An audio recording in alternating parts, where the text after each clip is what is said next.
sardines get fed. Is everyone ready for a feeding? They said no, Brian. No, Brian. They want to hear you talk some more. No, I'm just kidding. I'm kidding. They were ready. We're excited. I know you heard it up there. How do we get this meeting started?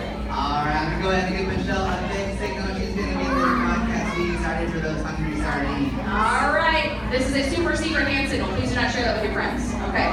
He's been practicing. All right. We love letting you see that food. I hear some oohs and ahs again. So we've got that food coming down in the water. Thank you so much, Brian. We're going to turn our attention over to the exhibit. Thank you. All right. As you can see, we've got that food coming down in the water. And just like Brian said, we're going to see some fish fireworks here in a second. Now, a lot of people ask, while we're getting ready to see these fish in a feeding frenzy, as it were, a lot of people ask me, hey, does that big one eat that little one? And I'm going to say we see low predation here. I'm not going to say no predation, all right? So right now is a great time to have that circle of life talk if you haven't had it yet with your kids. Luckily, we don't see much of it because, like Brian said, we want to make sure everyone gets enough food in here. So we feed lots of different types of food, different ways, different days. So we try to bang on everyone being nice and full before we invite these little ones up to join us. But as you can see, they are very polite eaters. So if they are in the middle of eating and a big fish wants to swim through, they're going to split ways, let them on through, and come right back together. So that's where our fish fireworks come. Here they go. They're going to be taking out some of those fish pellets Brian mentioned. Now the fish pellet is just like you feed maybe a dog or a cat at home. There goes our sea turtle, maybe trying to snag a little snack. That sea turtle doesn't really know that it is supposed to be mostly vegetarian when it gets older. Sometimes every now and then it snacks maybe a sardine or two for a snack, but for the most part, like Brian said, it eats our romaine lettuce and bell peppers as well. There goes our sardines. They're taking full advantage of that fish pellet. Those are the fortified vitamins and nutrients all in one little pop. That way they can filter feed it. So they are doing something very different than these visual predators. As you see those bigger fish getting excited, you may see those dolphin fish, the ones with a blunt, broad forehead and a boomerang tail. They may be swimming through trying to grab a snack here or there. But what our other predators do are visual. So what they do is they are looking at their prey. They have to hunt their prey, find their prey, chase their prey, catch it, and then they can eat it. It's a lot of work. I would be a filter feeder if I were a fish. Because our filter feeders up there, they just swim around with their mouths wide open and catch up their food. They're going to drain out the water in something called gill rakers in the back of their throat. So it's just going to drain that water out, catch up the yummy bits, they can swallow that down. There you go, you see those dolphin fish getting a little more excited. Now those dolphin fish at the top, keep an eye on them. They're pretty special as well. They also have another name known as dorado, which is the Spanish word for golden. And if you look at them closely, you may see them changing colors. They do change brilliant blues, greens, golds when they get more exciting. And there is nothing more exciting than a feeding time, I promise you that. So you're going to see a lot of that color change in them, especially one of our younger ones, our smaller ones, has little bands that come out with gold, so we're looking for those. They also have another name, those dolphin fish. They're known as mahi-mahi. Anyone heard of mahi-mahi? Yeah, okay, good. Do we have any seafood lovers out there? Do we have seafood lovers? Yeah. Shame on you, you're at an aquarium. All right. No, I'm kidding. Okay, my hand was up too. We love seafood here. You will never hear us say not to eat seafood, so don't you worry about that. We like to do it in a sustainable way, though, and that mahi-mahi up there happens to be a good sustainable choice depending on how it's fished because they can grow very quickly. They grow from around the size of a grain of rice to over 4 feet long in just their first year of living. So because they can grow fast, they also reproduce pretty quickly, which is pretty great for them, and that allows us to keep not only animals out in the ocean, but also on our plates as well. Excellent. Now you are seeing those sardines getting excited here, and you may wonder why those big ones aren't eating them very often. And the truth of the matter is it's hard to catch a sardine. Okay? Now you may be looking at them and saying there's tons of them up there, right? There's 30,000. How do you not catch one if you swim right through the middle with your mouth open? But I want you to see just how difficult it is. So I want you to take the Great Predator Challenge. All right, we'll call it the Visual Predator Challenge. Who thinks they can be a successful visual predator, a hunter? Who thinks they've got the skills? Okay, what I want you to do, I see a couple hands, pick out your very favorite sardine. Okay, don't name it. You don't want to get attached, all right? Pick out your favorite sardine. You can point at it and follow it for just 5 seconds. That's it. Just 5 seconds. No big deal. All right, ready? Okay, pick out that sardine. All right, here we go. I'm gonna make a countdown. Here we go. 5, 4, 3, 2, 1. Who's still following your sardine? Excellent. Okay, look up here. Look up here. I want to take a count. All right, which one? Okay, great. No, which one was your sardine again? Okay.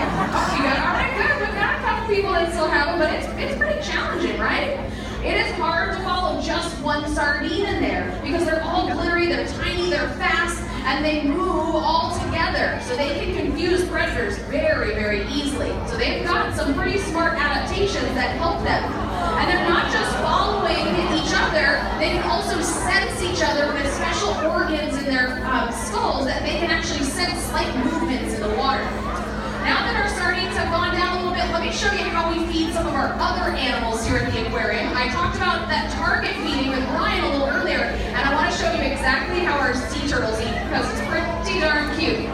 So up on my monitors to the left and right, you're going to see that visual symbol, that dinner bell, going down to the water. Every time you saw that buoy, food magically appeared. Chances are you go to that buoy when you're hungry. That's the same thing with our sea turtles. So they come right over. We give them romaine lettuce and bell peppers, maybe, just maybe, if they're good, a squid or two for dessert, which is pretty nice. All right. So that is our nice marine sea turtle eating. We also feed our sharks in a different way as well. Our sharks and our pelagic ray. Has anyone seen the pelagic ray swimming in here? One of my all-time favorites. I want to show you how to play it. Again, it's almost as if I have them trained, right? There's one right over on the far right-hand side. That is what we call a pelagic ray. And they are one of the most polite eaters that you will ever meet. And I want to show you how we feed them too. We use something similar to that target feeding. Check out at these monitors here. You're going to see we put in that visual symbol. They come over, flip themselves over onto their back. We deposit the food right down into their mouth. And if you've ever wondered what a Monterey Bay fish taco looks like, it looks a little like this right here. Okay. And that is not an uncommon way of seeing pelagic rays eat out in the wild. I will say, Anne is usually not out in the wild feeding them restaurant quality sustainable salmon, but it is not uncommon to see them flip themselves over onto their back or maybe use those pectoral fins to push food down into their mouths. Because these are pelagic animals. Remember, they're not down at the ocean floor like most other rays that are scooping their food off. They are going to be having to get their food out of the middle of the water column. And again, you never want to share a show with kids or animals, and I do it both every single day. There's our beautiful scalloped hammerhead right there in the center of the water. I want to show you how this animal eats too, because a lot of people ask me, hey, is it a little too grisly or gruesome to watch a shark eat, right? Because I've seen the movies. They not only can hunt you, they can kill your family for retribution. They are crazy animals. So I want to show you how a shark eats. Okay, but disclaimer, I'm going to show it to you on these boards here. So be ready, watch at your own risk. All right, we are going to put in some food. This is called a shark hand feeding. We do it on a pole. And we're going to swim that food around. That shark comes right over to us. They're going to take that food, they take it, taco! Oh no, burn your eyes! Oh, the humanity! It's actually not that grisly or gruesome to watch this shark eat, and honestly, it doesn't happen that often. A lot of people think that sharks are big eaters, but they only eat about 10% of their body weight every couple weeks to a month. So keep that in mind. If you want to see the real vicious predators, go check out those fluffy sea otters, because they are crazy little animals. They'll eat 25% of their body weight every single day in food. Crazy animals. All right. Now, the most important part about being here, the thing that I find the most fascinating, is that you are sitting in a very special place. And I'm not talking Monterey Bay Aquarium, although that's also pretty special, but you are sitting in what used to be an old sardine cannery, watching 30,000 sardines swim around and eat their food. I find that fascinating. And I find it even more fascinating because these canneries, although they brought a lot of really great things, they brought women in the workforce, economy boosts, they brought food, not only nationally, internationally, to war efforts, great stuff, but they were also fishing at a rate that these animals just couldn't keep up with. And we got to what was called a commercial extinction. There were no more sardines out in the bay. The great thing is that you are sitting, not only looking at 30,000 sardines, but you are sitting in a place that still has a successful sardine fishery.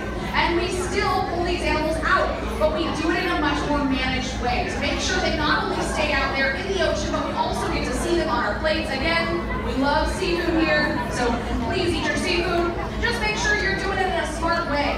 And if you ever wonder what is in good numbers being fished in a great way, the easiest way to tell is by using the Seafood Watch program. So I suggest grab one of those Seafood Watch cards, or while you're enjoying this view, download the free app. You can see restaurant partners that shop sustainably, great choices out there for what you're buying in your restaurants and your seafood markets. It's easy choices that make a big difference for the ocean. What I'm going to do is cut off the microphone and let you enjoy this view. If you've got any questions about anything you've seen, or you want to grab one of those Seafood Watch cards, come see me. My name again is